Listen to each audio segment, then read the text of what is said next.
एक और बड़ी खबर देहरादून से है, जहां पर आपको बता दें जल्द होंगे उत्तराखंड में निकाय पंचायत चुनाव। माफी चाहेंगे, पंचायत चुनाव, निकाय चुनाव हो चुके हैं। खबर देहरादून से है, जहां पर उत्तराखंड में जल्द होंगे पंचायत चुनाव। प्रदेश में जल्द ही होंगे त्रिस्तरीय पंचायत चुनाव। पंचायतों में तैनात प्रशासकों का नहीं बढ़ेगा कार्यकाल। संबंधित विभाग दूसरे विभागों के साथ समन्वय स्थापित कर रहे हैं। राज्य निर्वाचन आयोग चुनाव की कर रही है तैयारी। तो यह बड़ी खबर आपको बता रहे हैं देहरादून से, जहां पर उत्तराखंड में जल्द होंगे पंचायत चुनाव। राज्य निर्वाचन आयोग ने चुनाव की पूरी रूपरेखा स्ट्रेटजी तैयार कर रखी है। जल्द ही त्रिस्तरीय पंचायत चुनाव उत्तराखंड में संपन्न होंगे। और कहा यह भी जा रहा है कि प्रशासकों का कार्यकाल नहीं बढ़ेगा। और ज्यादा जानकारी के साथ इसी खबर पर उत्तराखंड के bureau head Sonu Singh phone line पर लगातार हमारे साथ बने हुए हैं। सोनू, बात किया है तो उत्तराखंड में पंचायत चुनाव का आगाज कहा जा रहा है कि बहुत जल्द होने जा रहा है। प्रशासकों का कार्यकाल नहीं बढ़ेगा। क्या माना जाए कि नए प्रदेश अध्यक्ष के नेतृत्व में ही त्रिस्तरीय पंचायत चुनाव संपन्न होंगे? बिल्कुल कपिल, आप सही कह रहे हैं। इस बात से इनकार नहीं किया जा सकता है कि जो उत्तराखंड में त्रिस्तरीय पंचायत के चुनाव होने हैं, जो पंचायतों के चुनाव होने हैं, और इनमें कुछ ऐसे स्थान है जहां पर जिम्मेदारी वो प्रशासकों को दे दी गई थी। तो ऐसे में ये उम्मीद भी जताई जा रही है कि जो प्रशासकों का कार्यकाल है वो नहीं बढ़ाया जाएगा।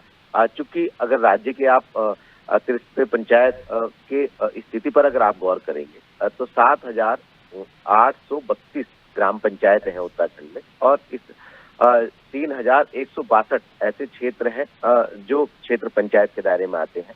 385 जिला पंचायतों के दायरे में क्षेत्र आते हैं। तो ऐसे में आप अंदाजा लगा सकते हैं कि बड़ी संख्या में चूंकि प्रशासक नियुक्त किए जा चुके थे, तो अब शासन के अधिकारी से जब हमारी बात हुई, उनका साफ तौर पर यही कहना है कि कोशिश की जा रही है कि जो प्रशासक है इनका जो कार्यकाल है वो ना बढ़ाया जाए।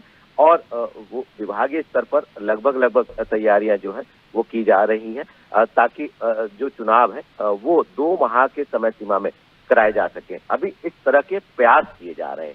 दूसरी तरफ जो राज्य निर्वाचन आयोग है उसके स्तर पर मतदाता सूची में संशोधन के साथ साथ जो अन्य व्यवस्थाएं उनको मुकम्मल किया जा रहा है।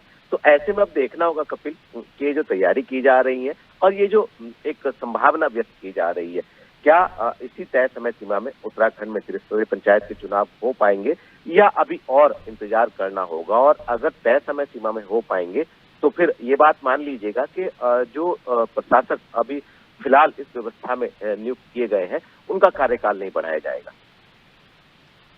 लेकिन त्रिस्तरीय पंचायत चुनाव की बात हो रही है सोनू, तो क्या माना जाए ये एक ही चरण में चुनाव संपन्न होंगे?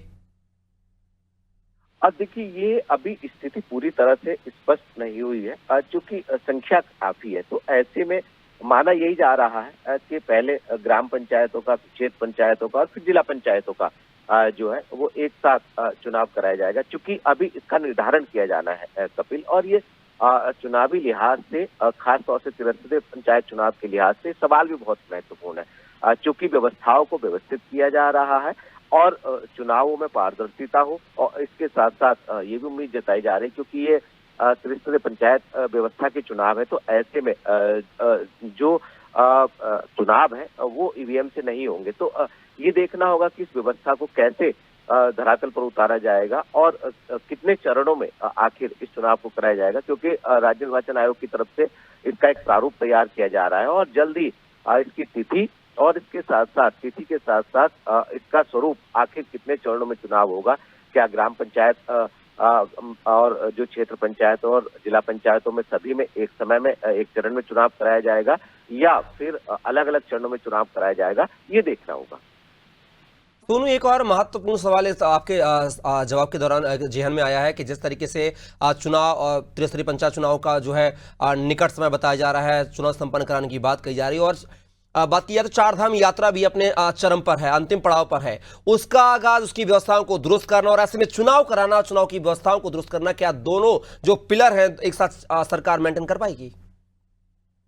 देखिए, इस तरह का ही एक उदाहरण कपिल राज्य में एक बार पहले भी नजर आया था जब चारधाम यात्रा चल रही थी और जो उत्तराखंड की ग्रीष्मकालीन राजधानी गैरसैंण भराड़ीसैंण में जहां पर की विधानसभा ग्रीष्मकालीन राजधानी का स्थित है, तो ऐसे में जब चारधाम यात्रा का आगाज हुआ और उस दौरान फिर सत्र की बात कही गई तो उस पर सियासत हुई और पक्ष विपक्ष की तरफ से तमाम बयानबाजी भी हुई और हमने भी इससे संबंधित अपने तमाम अपडेट जो है अपने दर्शकों तक पहुंचाए। चूंकि ये सवाल इस लिहाज से महत्वपूर्ण है कि उत्तराखंड की चारधाम की यात्रा उत्तराखंड की लाइफलाइन कहलाती है और ऐसे में जब चारधाम यात्रा का संचालन हो रहा हो और उस वक्त अगर ग्राम क्षेत्रों से लेकर के जनपदों तक अगर चुनाव होते हैं, त्रिस्तरीय पंचायत चुनाव, तो कहीं ना कहीं जो व्यवस्था है वो शासन प्रशासन अधिकारियों अधिकारियों पूरे सरकारी तंत्र के लिए चुनौती बन जाती है।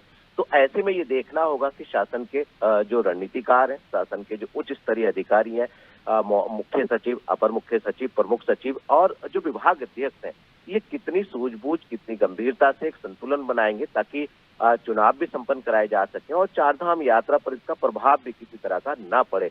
चूंकि एक बार पहले ऐसा हो चुका है, इसी तरह से इससे मिलता जुलता ही उदाहरण हम जिक्र कर रहे हैं, जिसकी अपडेट हम अपने दर्शकों तक पहुंचा रहे हैं। उम्मीद ये की जा रही है कि जो शासन के सरकार के जो रणनीतिकार हैं वो एक संतुलित माहौल में चुनाव कराएंगे ताकि यात्रा का भी संचालन सुव्यवस्थित तरीके से चलता रहे और जो चुनाव है ये भी संपन्न कराए जा सके। क्योंकि आने वाले समय में कपिल, आप जानते ही है, जब वर्षा काल शुरू हो जाएगा तो ग्रामीण क्षेत्रों में, खासतौर से पर्वतीय क्षेत्रों में आप किस तरह से चुनाव करा पाएंगे, ये एक बड़ी चुनौती हो जाएगी। तो अब देखना होगा कि आखिर क्या तिथि तय की जाती है और किन तिथि में और कितने चरणों में इस त्रिस्तरीय पंचायत के चुनाव को संपन्न कराया जाता है।